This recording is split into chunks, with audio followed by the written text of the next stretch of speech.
Alright guys, today I'm gonna show you my first build in last Epoch. So this build allowed me to get to corruption, just the beginning of the end game. I'm only 100, I just started out, so that's like very beginner friendly build. So basically this is Warpath, which is really just spamming one ability, so it's really casual build, really kind of like even boring at times, because what you're really just doing is you're just pressing W, just pressing the Warpath, and just keep going and just move around. That's it. Of course, once you're active and hitting enemies, you can actually get rid of the last which was the buffs. But generally speaking, that's pretty much the whole. So we're gonna go through the build. For the skills, basically, we're just holding down Warpath, which is the spin to win ability. Lunge I only use for movement sometimes, and I'm not really able to keep this going forever. Sometimes you're gonna have some very short period of time when you're gonna have to just stop for a couple of seconds. Then these abilities here, Symbols of Hope and Devouring Orb, never really use them. They're just auto casting passively, so you don't want to actively use them. And also you have Anomaly, which is instant cast, so you can actually use it while maintaining Warpath. But this one you only want to use when you have a slightly stronger enemy, maybe a boss or something. However, on the spec abilities, you see that we have one more ability right here, which is the Abyssal Echoes. Technically, you don't need to put this on your skill bar. It's going to be automatically cast by Warpath. You can see right here, Abyssal Tempest. Every 5 seconds, you're going to cast Abyssal Echoes. I'll post the link to the build that I was following. I was following Maxroll for this purpose. And I think it's okay. It's like somewhat decent. However, they don't really show you what I saw. They don't really show you that you can actually have a different ability, because you really don't need to have Abyssal Echoes on your skill bar. So you can put either Lunge for mobility or something else if you really want, but I'd say this was the most reasonable for me. Then going to the passives, of course I don't have all the points yet because I'm not maxed out. First you need to get 20 levels in the General Sentinel, which I would suggest it's best to go Vitality in my opinion, because Void Knight actually scales damage with Vitality, so the more Vitality you have, the higher damage you have as well. And then the other option is going to be Juggernaut for some resistance like Fire and Void, and you do need a lot of Void resistance as well. Later on I'm going to show you why. And Paladin, we get 15 just so we can unlock Symbols of Hope, which turn out to be very good passive ability for us, so that's why you would get some of these as well. The more important thing is right here. Obviously you can just look at this. There are a couple important things here that you want to check out. So as you can see, we get more Void resistance here, so naturally you're gonna have a lot of Void resistance. You're gonna get the critical chance. You can even increase that a bit more if you want, but you really want to get high crit chance on this build. Also you want to unlock this, so we enable World Eater. Basically this is so we can leech HP. This is going to give us the sustain basically, and it says only 3%, but we do massive damage, and since we have much lower amount of HP, we're going to be constantly healing up. Of course, as long as we can survive one shots, obviously, so it's not enough to just have sustain. You want to be able to survive actual hits in order to heal back up. As you can see, we're pretty much skipping a lot of these and getting to the end, where mostly we are increasing our damage and a little bit of sustain things you see now. Here you get some movement speed as well. One of the most important things for the build in order to keep going would be Void Well, which basically whenever you drop down to 0 mana, you consume 3 Void Essences, which you passively gain those. And then you're going to consume them to recover 30% of max mana. The reason we need this is because Warpath, in order to get to the actual big damage that you can do with this ability, you're going to have Warrior's Fury. However, as this increases the damage per second, it also increases the mana cost per second, which very quickly at some point you see that your mana is just depleting completely. Whatever amount of mana you have, and also mana regen and other things like mana cost reduction, is just not going to help at some point. So to mitigate this, one of the things we're using is this passive, but also there's another thing with the gear I'll show you later. So the Void resistance is basically because we have this ability here. You can obviously just push some of these abilities a bit higher, but once you get the points, I'm level 87 right now, so there's going to be a couple more points as well. Abyssal Fluctuation, basically this kind of like defensive thing that you really want to take at some point. It's going to convert elemental damage into Void damage for you. Basically 40% of it is going to be converted to Void, and you would additionally decrease Void damage by 16%, it's gonna get higher as well. So not only that you transfer, but also you're gonna reduce it. And then naturally, because we have these other specs here, other passives, we're gonna increase the void resistance. What you really want here is the void. You can see this is also maxed out. This is what you really want because you convert elemental damage. And as far as I know, these 3 damage, fire, lightning, and cold, they're definitely elemental. I'm not 100% sure about poison and necrotic. Physical is definitely not elemental, obviously. Also, with stats, you wanna try to get as high movement speed as possible. I'm not that high right now, that's only 61%. You should get like 100 plus. HP definitely, the more the better. You need more than that as well as you go to higher difficulties. And mana, once again, you want to get as much mana as possible because you recover percentage based with the void well. So the more mana you have, the better. And you want to get some mana regeneration as well and mana reductions. I'd say 400, maybe 500 even would be great to have. So when you look at the gear, there are a couple of things that you can change. Right now, early on, I'd say some of the best items that are really easily accessible before you even get to corruption, so obviously you want to get them, so that will help you a lot, would be the Weaver's Wheel items. You'd get them as uniques with this Weaver's Wheel, and once you start leveling them up, they will quickly convert into legendary. They'll get additional random effects on them, so those are the pink effect. Right now this one, because I haven't leveled them up, it only has this one effect, but these, as you can see, you have multiple effects on them that you can change them as you get a different piece. For instance, so I got this is the main weapon that we'll be using for now, Clotho's Needle. As you can see, this one is 1 Weaver's Wheel. This one is already done. This is 3. You can get them like at around 15, maybe even, I think I've seen even like 18 or something. So you can get them relatively high, maybe even more than 20. As you can see, they have different effects. This one has melee void damage, cold damage, obviously we don't need that, but that's RNG, and reduced damage taken from critical strikes.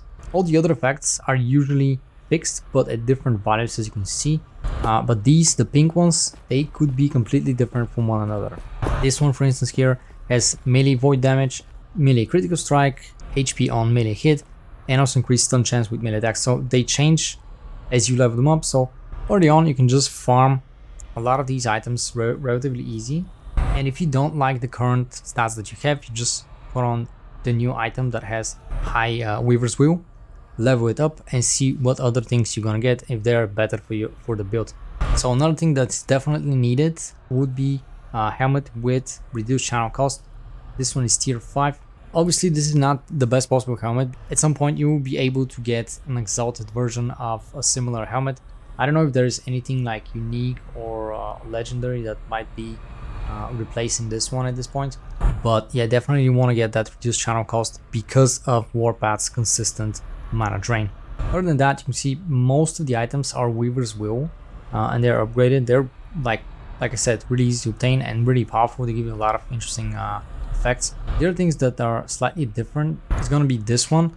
There's a better version of this ring, but this one is like the one that I obtained relatively quickly in the game. Basically, you're not going to invade anymore, and you're probably not going to use it anymore because it's replaced by summon crap. You don't really need that. However, the reason we put this ring is because you're going to get swiftness permanently, which is basically increasing your movement speed as well. And then you want to get Quicksilver Coil, which is basically, it has chance to give you haste for 1 second on hit, which is additional movement speed. Now, there's another item, this chest right here, that at lower levels you can use that for a very long time. It's relatively weak chest piece. However, this one is giving you even higher chance to gain haste on hit, which is very nice as well. However, it's relatively weak, and at higher levels, once it becomes a bit more difficult, you may want to put something like this. Again, that's not ideal, but if you can get something that's giving you a lot of HP, mana, armor, and I'd say other stats like this, as you can see, we have endurance while channeling Warpath, additional levels to Warpath, more damage, and you can see this one will also give us increased echo damage when skill echoed. You know, those kind of things will just make you a bit more tankier and will help you stay alive for as long as possible. Now, the next thing we're gonna check out here is idols. Pretty much the only things I'm really focusing on, right? You're gonna get one of these big ones. Here we have additional thing that is giving us mana efficiency. I didn't get this right in the beginning, but it's really nice that I got it. It helps me a lot with the mana sustain. But also the big ones, once you upgrade them, I'm gonna get some void damage from them, generally speaking. And all these small ones, mostly the reason I put these small ones is because they're giving us additional mana and mana regen, plus some HP as well, and some resistances, which is just generally good. You want to stack as much as possible, like I said, HP, mana regen, resistance, as much as you can. In order to farm one of the main weapons right here, which would be a Cloud's Needle, what I've learned is that you want to buy this Woven Echo, Lost Wood Folly, buy it as much as possible, and just you can just use it. You can obtain those once you go to Heaven of Silk, which is basically the town with this faction, the Woven faction. As you play, you obtain these memory embers. Then you go to the NPC right here. And here on the first section, early on, you're not gonna have all these unlocked, but this one is right in the beginning, Lost Wood Folly. Basically, it's gonna allow you to spawn these enemies that drop. There are like 3 types of enemies, but this will allow you to have all these 3 in one place, basically, and just farm the needle. And very often you're gonna get it, as you can see. I think I've even sold some of them because they were useless for me.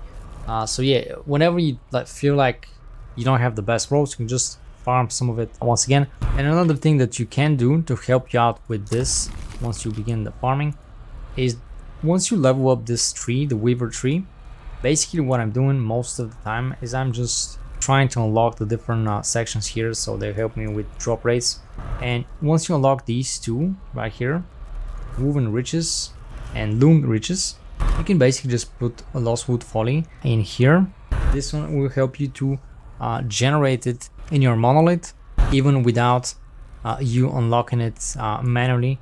Alright, so let's just have one quick showcase of the build, just to see how it goes. Let's just pick this one. So pretty much, as you can see, we automatically cast these. And just keep going and going, and just pretty much just hold it, and that's it. Now, you can pick these while holding it, but it's a bit tricky. As you can see right now, we're gonna stop for a moment. But that's not a big deal. Then we're back in. And we got movement speed from the shrine. We're actually not that fast.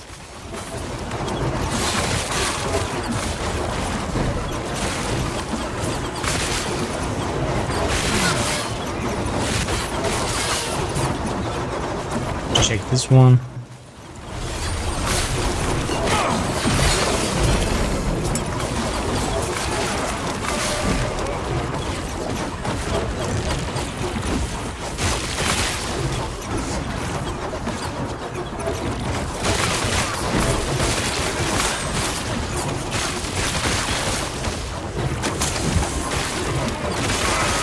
There we go, we got these. I think that's the objective.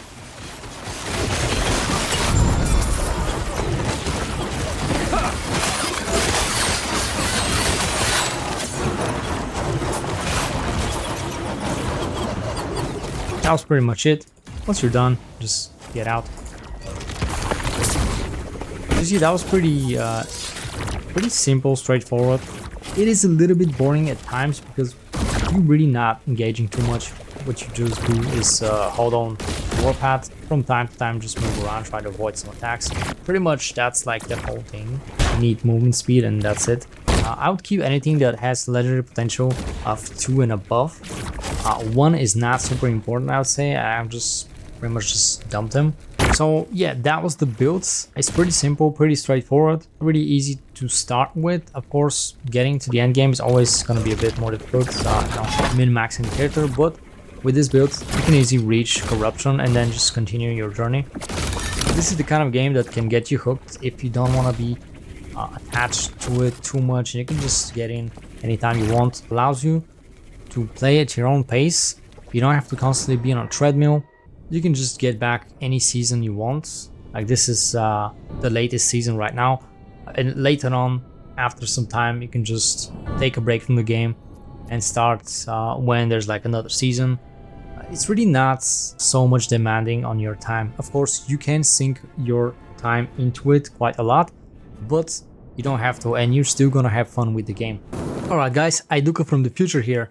My initial feeling about Last Epoch is actually pretty positive. I've managed to obtain a couple more of the items that I need, but still not what I'm supposed to be. Plus, there's a lot of RNG. So I just wanted to say a couple of things about that. If you look at this, when you get to the end game, you're gonna get a bunch of different items. So I made all these different tabs, and you can see got a bunch of different items.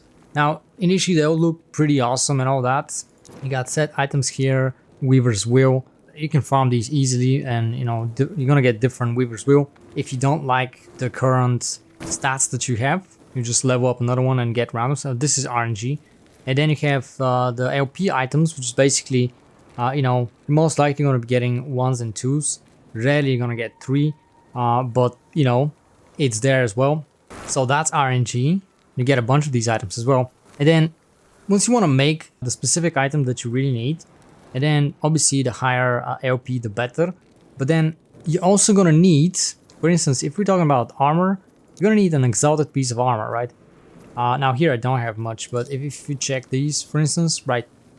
And very often you're getting a lot of these, but it's all once again a lot of RNG, even though that's a unique item and you have a lot of standard stats on that item that are always gonna be the same, but you have these additional stats that you can obtain when you upgrade it. And this is all RNG. You can check later the guide that I was following. Obviously they're like pretty much showing you the dream build, you know, the best possible stats you're gonna get. Maybe it's just because I'm used to completely different types of games. I don't know if every action RPG is like that, but it's so much RNG, like it's absurd, even with heavy filtering, by the way. Look at all these numbers of items. Obviously I'm getting other items as well, not just for my class, not just for this build. You can see a bunch of like a lot of things, a lot of very unique different things. Obviously, not all of them would be great for my class anyway.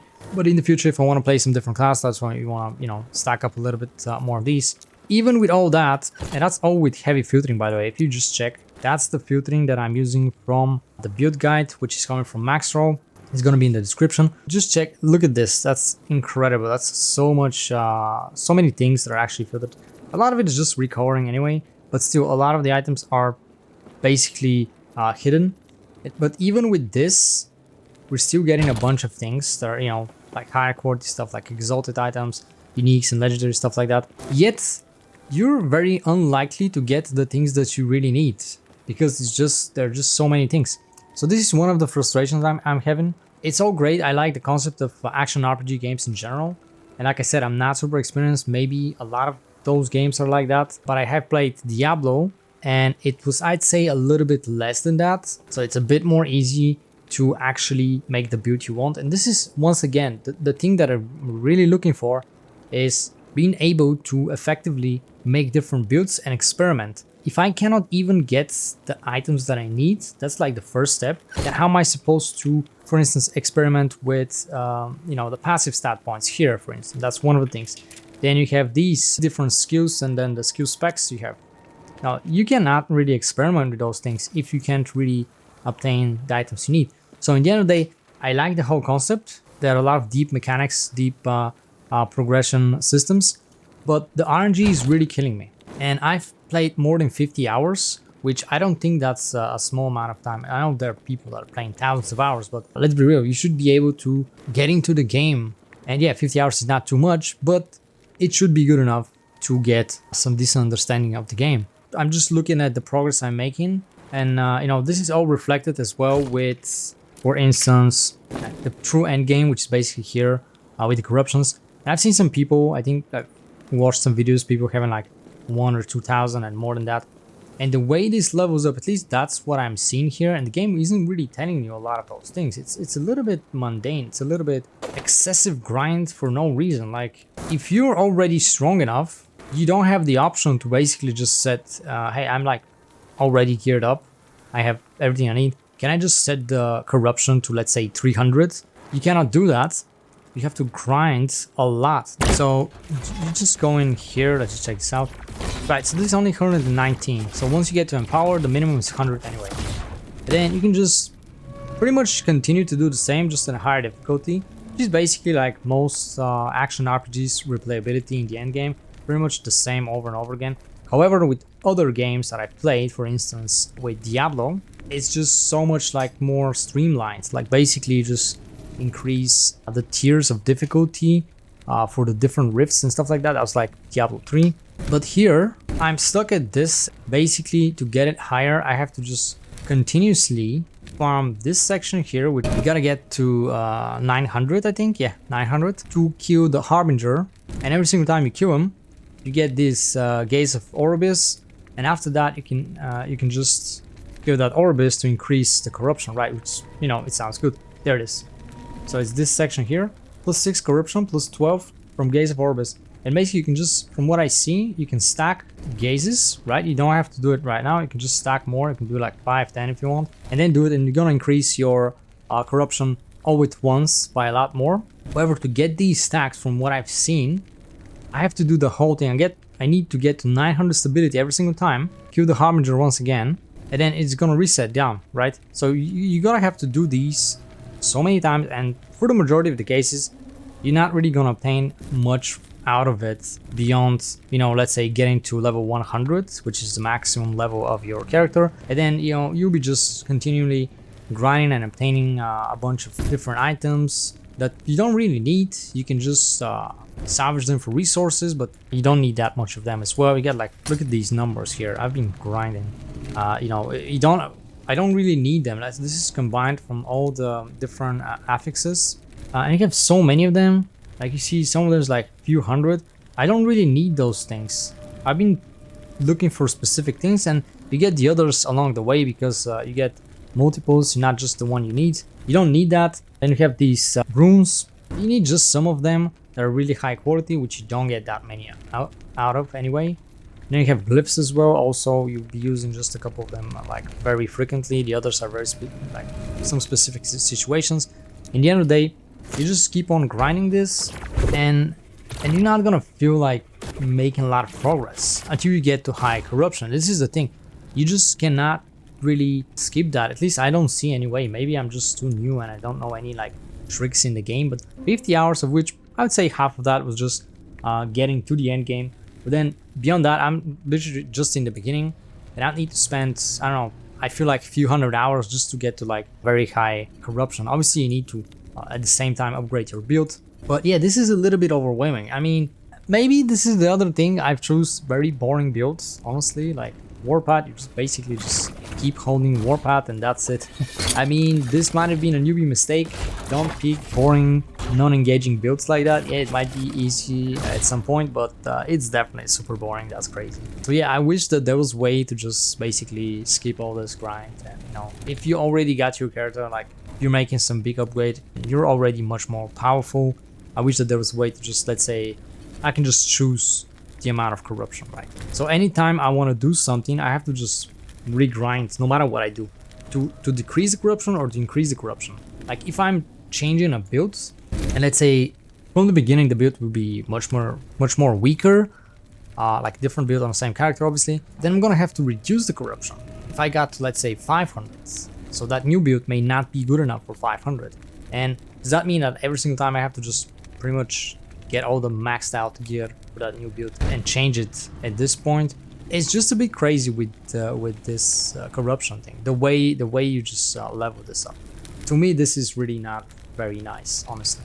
I'll be playing from time to time. Like I said, I like the game. It's interesting. You have these so many options. I even made this new character as well, which obviously that's a very like low level, just level 5. I just started. And I wanted to make you know, Necromancer with a bunch of minions, which may actually be just another mistake of having a boring build that it just kind of like auto-plays.